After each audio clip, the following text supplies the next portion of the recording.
Clarity नहीं पता चलती, अजीब अजीब सी अफवाहें उड़ जाती हैं कि माइक हैसन ने बाबर आजम को कीपिंग का कह दिया। मतलब मुझे नहीं पता कि कौन ये सोच रहा है। अगर माइक हैसन ऐसी बात कर रहे हैं तो फिर तो वो बिल्कुल भी पता नहीं कुछ और तरीके से सोच रहे हैं, मगर मेरा नहीं ख्याल कि ये सिर्फ एक अफवाह थी जो अफवाह उड़ी गई थी। बट क्या कहा सलमान अली आगा ने उस प्रेस कॉन्फ्रेंस में about the seniors and about overall Pakistan cricket. Bhatti साहब, ये सफ़ा जो है, एक ही सफ़ा, ये कहाँ से बनकर आया है? देखिए, सफ़ा तो बना है फिरोजपुर रोड से। अच्छा। या उसके अतराफ से बना है। हाँ, अतराफ से। अगर सलमान अली आगा के इस जवाब को हम सामने रखें जी, और कुछ दिन पहले जब माइक हैसन प्रेस कॉन्फ्रेंस कर रहे थे उसको सामने रखें, तो माइक हैसन ने तो ये कहा था कि साइम अयूब और फखर जमान जो इस वक्त पाकिस्तान के T20 में ओपनर हैं, अगर वो नहीं चलते तो फिर बाबर सेकंड चॉइस है, जो मुझे उनका जवाब समझ नहीं आया। तो इसका मतलब हमें उस वक्त तक बाबर की वापसी का इंतजार करना पड़ेगा जब तक साइम या फखर में से खुदा न खास्ता कोई अंडर परफॉर्म कर जाए या फिर कोई अनफिट हो जाए। इसी तरह मोहम्मद रिजवान चूंकि विकेट कीपर थे, तो विकेट कीपिंग में आपको पता है कि मोहम्मद हारिस आजकल खेल रहे हैं as a specialist wicket keeper. मेरा नहीं ख्याल इस वक्त मोहम्मद रिजवान को वो खिलाएंगे। और इसी तरह अगर आप बॉलरों की तरफ आ जाएं तो शाहीन शाह अफरीदी का तो मौमा है जो समझने का ना समझाने का। लेकिन यही है कि अगर कोई खुदा न खास्ता डिजास्टर ना हुआ तो मुझे नहीं लगता कि फौरी तौर पर इन 4-5 खिलाड़ियों की वापसी मुमकिन है इस फॉर्मेट। क्लैरिटी नहीं पता चलती, अजीब अजीब सी अफवाहें उड़ जाती हैं कि माइक हैसन ने बाबर आजम को कीपिंग का कह दिया। मतलब मुझे नहीं पता कि कौन ये सोच रहा है। अगर माइक हैसन ऐसी बात कर रहे हैं तो फिर तो वो बिल्कुल भी पता नहीं कुछ और तरीके से सोच रहे हैं, मगर मेरा नहीं ख्याल कि ये सिर्फ एक अफवाह थी जो अफवाह उड़ी गई थी। बट क्या कहा सलमान अली आगा ने उस प्रेस कॉन्फ्रेंस में about the seniors and about overall Pakistan cricket. Bhatti साहब, ये सफ़ा जो है, एक ही सफ़ा, ये कहाँ से बनकर आया है? देखिए, सफ़ा तो बना है फिरोजपुर रोड से। अच्छा। या उसके अतराफ से बना है। हाँ, अतराफ से। अगर सलमान अली आगा के इस जवाब को हम सामने रखें जी, और कुछ दिन पहले जब माइक हैसन प्रेस कॉन्फ्रेंस कर रहे थे उसको सामने रखें, तो माइक हैसन ने तो ये कहा था कि साइम अयूब और फखर जमान जो इस वक्त पाकिस्तान के T20 में ओपनर हैं, अगर वो नहीं चलते तो फिर बाबर सेकंड चॉइस है, जो मुझे उनका जवाब समझ नहीं आया। तो इसका मतलब हमें उस वक्त तक बाबर की वापसी का इंतजार करना पड़ेगा जब तक साइम या फखर में से खुदा न खास्ता कोई अंडर परफॉर्म कर जाए या फिर कोई अनफिट हो जाए। इसी तरह मोहम्मद रिजवान चूंकि विकेट कीपर थे, तो विकेट कीपिंग में आपको पता है कि मोहम्मद हारिस आजकल खेल रहे हैं as a specialist wicket keeper.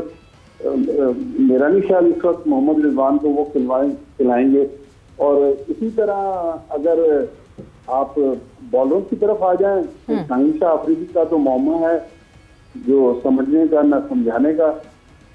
लेकिन यही है कि अगर कोई खुदा न खास्ता डिजास्टर ना हुआ तो मुझे नहीं लगता कि फौरी तौर पर इन 4-5 खिलाड़ियों की वापसी मुमकिन है इस फॉर्मेट में। मुझाहिद साहब, एक ही जुमले में, मतलब बिकॉज ऑब्वियसली सलमान ने कहा कि हम एक ही पेज पे हैं, जो माइक ने बात की उसी में फिर वो आगे ये बात करते हैं कि like to like replacement to convince everyone for Nawaz, कि हाँ जी नवाज इसलिए बिकॉज हमें like to like replacement Shadab की चाहिए थी, इस वजह से नवाज है। सो अगर साइम अयूब को कुछ गॉड फॉरबिड हो जाता है और बाबर आजम उनके, वो लाइक टू लाइक रिप्लेसमेंट तो नहीं है। तो एक तरफ कोई और रूल है, एक तरफ कोई और पॉलिसी, एक तरफ कोई और थॉट प्रोसेस। कंफ्यूजन तो एवरीवेयर, ये इस पे तो कोई डाउट नहीं है। देखिए, जिस तरह लाइक वाइज की बात की जा रही है, ये चोचले होते हैं। आपको एक वर्ड सिलेक्शन चाहिए होती है कि ये वर्ड बोलूँगा तो शायद मीडिया इस पे सेटिस्फाइड हो जाए, लेकिन ये जस्टिफाई नहीं करता। आप अगर कंपैरिजन करें बाबर को और सैम को तो ह्यूज डिफरेंस है। ये मॉडर्न डे क्रिकेट को वो सारी शॉट ऑफ रेंज भी है और उसकी वो पावर भी है और उसका जो मेंटली जिस तरह वो स्ट्रांग हो रहा है डे बाय डे।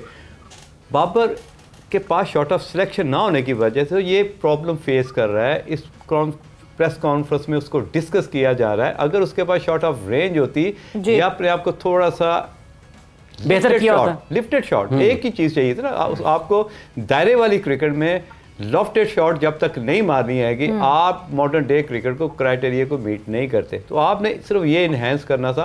अब आप उस जगह पे आगे खड़े हो गए कि आपके जूनियर्स भी आपको सेलेक्ट करने के बारे में इस तरह की जस्टिफिकेशन या प्रेस कॉन्फ्रेंस में आपको डिस्कस करेंगे, तो ये किसी भी बड़े प्लेयर की एक, मैं समझता हूँ कि हो सकता है मेरे हार्श वर्ड इंसर्ट है। और स्पेशली एक जब ऑस्ट्रेलियन अगर कोई प्लेयर बाहर होता है तो वो उसके लिए वापस के रास्ते बंद हो जाते हैं। तो ये पॉलिसी पाकिस्तान क्रिकेट बोर्ड को भी देखनी है कि ऐसे प्लेयर्स जो अपना टाइम गुजार चुके हुए हैं, नहीं ऐसा तो नहीं है। पाकिस्तान में कुछ ड्रॉप होने वाले खिलाड़ियों के दरवाजे उनके पास होते हैं, वो जब चाहते हैं ला के दरवाजा रख देते हैं। ये नवाज शादाब अपने दरवाजे साथ लेके आए। दाता दरबार में देखा है, देगे बैटरी हो रही है, आपने अपने मजे से खाया फिर लाइन में लगे। इस तरह तो नहीं, ये कोई दाता दरबार वाली देख तो है नहीं। आप पेड़ भरा तो फिर वही आगे खड़े हो गए। ये थोड़ी सी पॉलिसी चेंज होनी चाहिए। ब्रेक में हमारी बेसिकली टेस्ट क्रिकेट के हवाले से बात हुई थी and how beautiful is test cricket. मतलब हमने एक तरफ इंग्लैंड इंडिया का हमने टेस्ट क्रिकेट देखा, दूसरी तरफ ऑस्ट्रेलिया वेस्ट इंडीज के टेस्ट क्रिकेट में जो हुआ, अनोखी चीजें टेस्ट क्रिकेट में होती रहती हैं।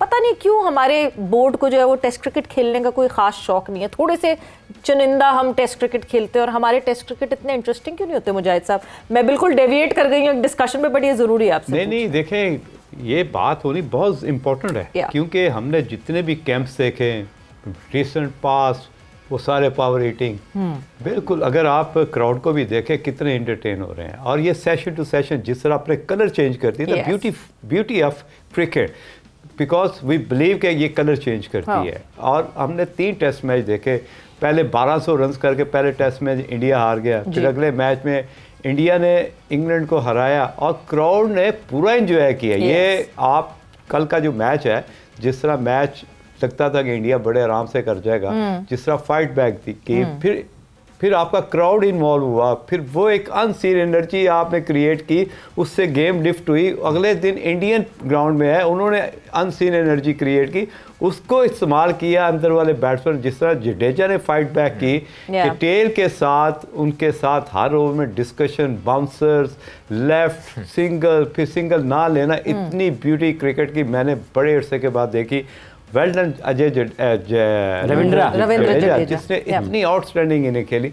तो ये मेरी कंप्लेन है पाकिस्तान क्रिकेट बोर्ड से कि टेस्ट क्रिकेट की जो इन्होंने बिल्कुल कट ऑफ कर दिया है, उसके बारे में सोचना चाहिए। ओडीआई कर दिया टेस्ट, तो फिर बात की बात है कि आपको ओडीआई आप कहते हैं जी पावर हिटर, आप इसको फटाफट डिवाइड करते हैं कि 160 के स्ट्राइक रेट से खेलता है शोभन गिल T20 में, one of the best player, IPL में भी, जितने भी इंटरनेशनल क्रिकेट में भी।